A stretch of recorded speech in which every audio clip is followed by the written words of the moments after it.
Okay, guys, so today it's very cold, it's very windy, it's winter. It's one of those days that for us Peruvians, we like to have our caldo de gallina, which basically translated means it's old chicken soup. They say old chicken because the chicken, the older it gets, the tougher the meat gets. But it's a soup that is very concentrated in flavor.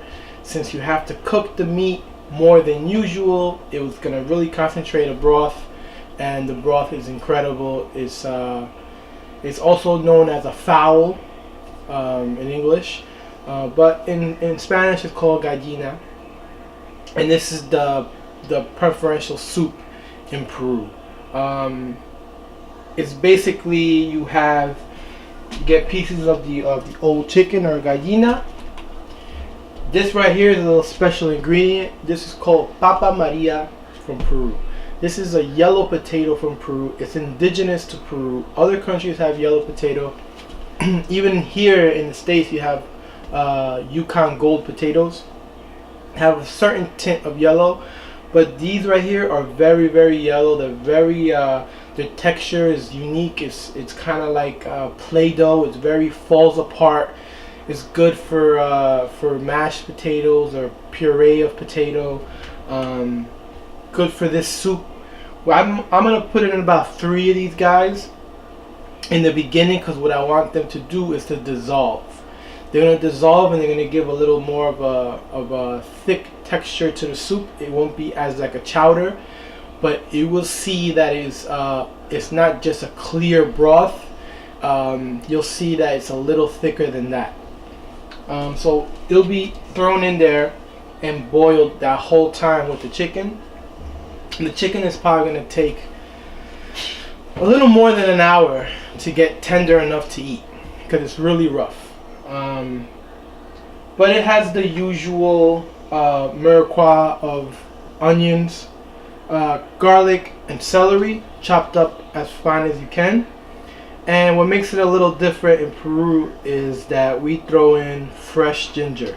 Now, I leave it into pieces because some people just don't like to have a piece of ginger and bite on it. So what I do is I use it for the cooking process, and then I fish it out. Sometimes people blend it up because they don't just blend up into the broth, but sometimes little pieces stay, and then you have that little piece that you just don't like. So I leave them in kind of big pieces like that, and then I squash it to get the oils out of it, and then I throw it in there. That's gonna boil in the whole process also, and then you can fish it out, because some people obviously don't like to eat it. It gets a little spicy, so what you want to do is fish it out once it's ready to serve. All those ingredients are basically gonna dissolve as you cook it, because it's a very long process of cooking. Basically, you have your ingredients are salt, regular black pepper or white pepper if you don't like to have those little bits of black in there. I'll always have a fresh puree of garlic, because I cook every day, and this is what we use to have garlic in it. It'll dissolve while it's in there. And some dried oregano. Some people like to put it in the beginning. Some people like to toss it at the end. I do both. I leave it in there a little bit so it can cook and have all its flavors in the broth. And then at the end I might sprinkle some at the end just for like a little bit of garnish and a little bit of flavor. And then I have like a seasoning salt. Like I've said before, Ajinomoto. I don't use much. I definitely don't use a chicken bouillon. If you see a caldo de gallina or old chicken soup that has a yellow tint to it, well, you know that they use chicken bouillon. That's kind of like cheating to get flavors of chicken or anything like that into your soup, when all you really need is the chicken. And just cooked and concentrated well, you'll get a good amount of flavor in it. I don't like to use the chicken bouillon. It's kind of cheating, so I'd rather not use it. So let's get this going. So I'm gonna put this fire up. Now I have 2 legs. I have almost a whole chicken. 2 legs, 2 wings, and 1 breast for this soup. This is good for maybe 4 or 5 people, depending on how good your appetite is. Put a little vegetable oil down. Now you don't really want to brown up your vegetables, so I'm just gonna toss it in there, kind of with the cold oil, because what I want is just basically trying to get them a little translucent, and then I'll toss in the chicken, and then we'll add the water in.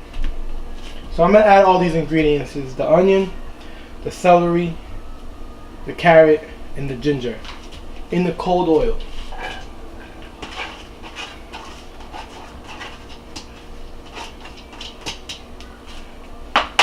Toss it in there, put a little salt,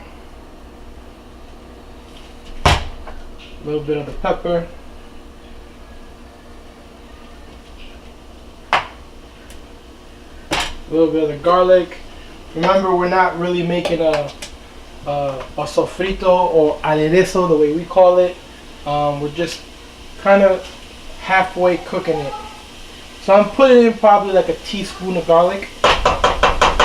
You don't want too much garlic in this, even though garlic is your friend. Just move it around. Start sweating it a little bit.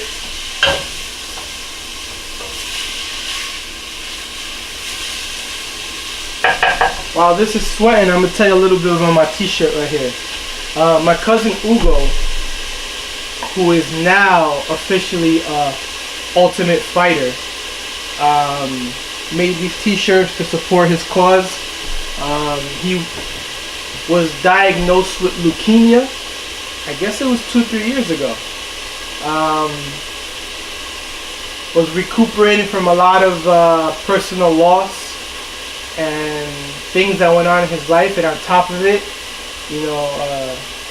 got diagnosed with leukemia, and showed how much heart he has.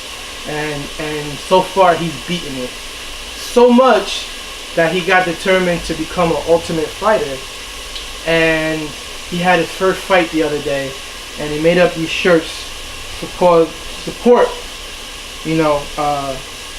fighting leukemia.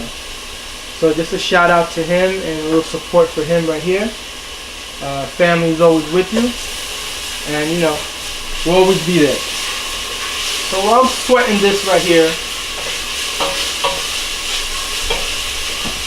you don't want to burn garlic in something like this, because it'll make the soup bitter. So what you want to do is toss the chicken in now.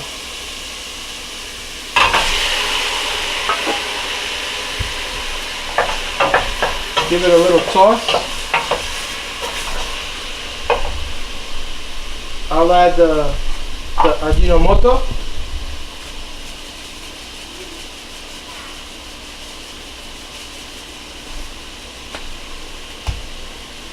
Give that a little toss.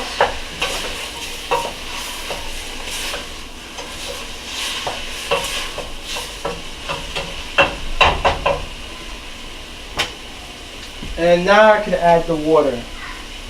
I'll put a little bit of this oregano, like I said. Not much, just to give it a little flavor. Maybe like half a teaspoon. And now I'll add the water.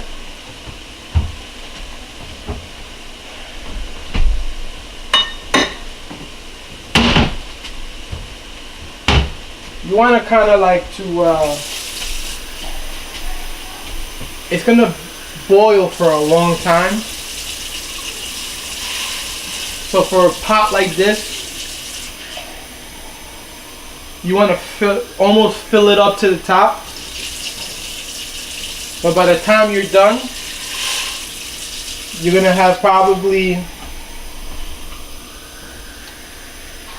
2/3 of this pot left of liquid. Because what you're doing is that you're going to concentrate the flavor into this broth, and the rest of it's going to disintegrate.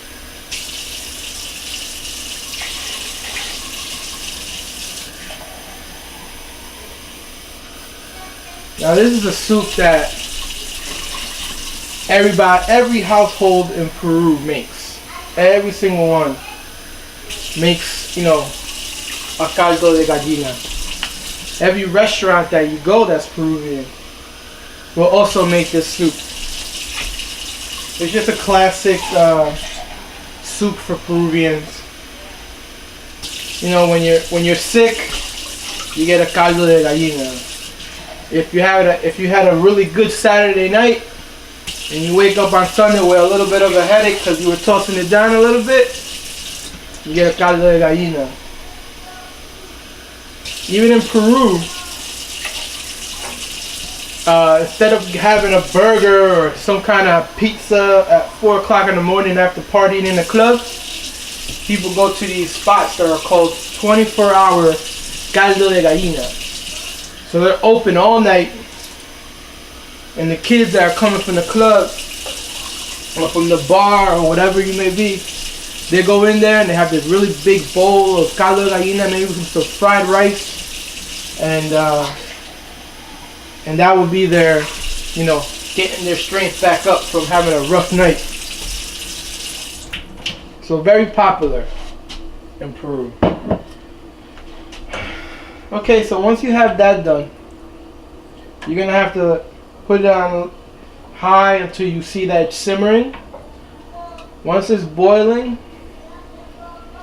you'll bring it down to like a simmer. Once you get it down to like a simmer, you're gonna have to let it go for like probably, depending how much chicken you got, depending how big your gallina is, I would say a little more than an hour.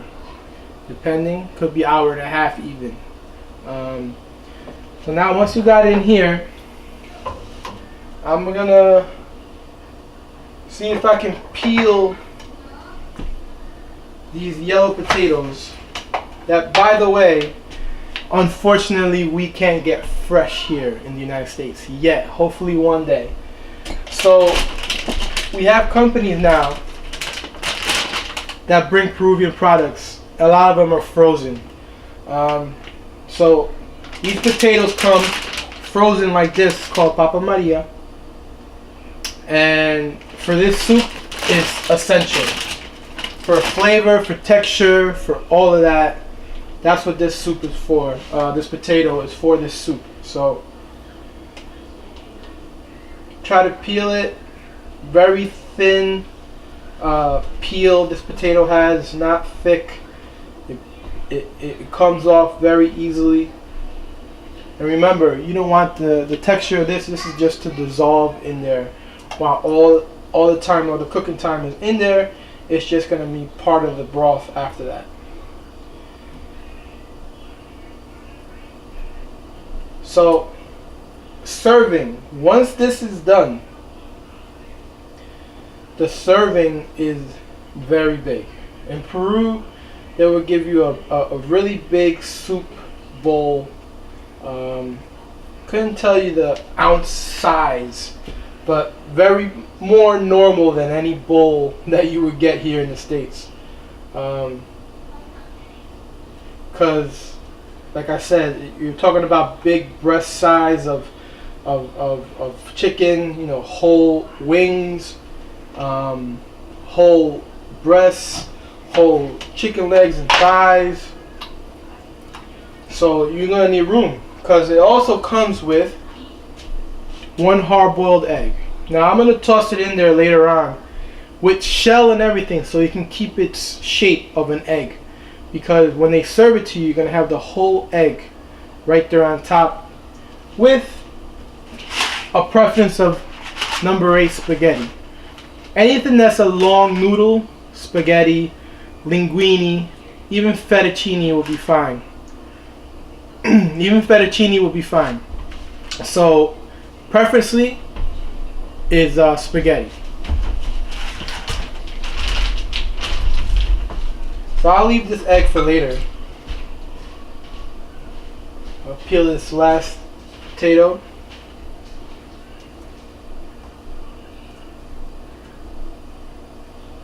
I can't speak enough about this potato. I mean, if you like anything that has to do with a potato, mashed potatoes, French fries, you can't really use this for a French fry here, because these potatoes are pre-cooked and then frozen. But you can use it for any stew. All you do is you can put it in the microwave, heat it up, cook it through basically so it won't be frozen, and then put it right at the end of your stew, and it worked fine. It still keeps its texture. Same thing with the soup. I'll heat it up in the microwave, or even steam it, peel it, cut it, and throw it into the soup when it's served, and it's unbelievable. The taste. Sometimes you don't even need salt to taste it. I mean, it's not a different, like a bland taste of the potatoes here in the States. And the texture is unbelievable. Is when I first started working with it, when I went to Peru, and I always heard about it and this and this and that, and I started making dishes with it, I just saw what a difference. The flavor, the color, it looks like you put saffron in it. That's how yellow it is when you open it up. And then when you start doing things like causa, which I've done before in other videos,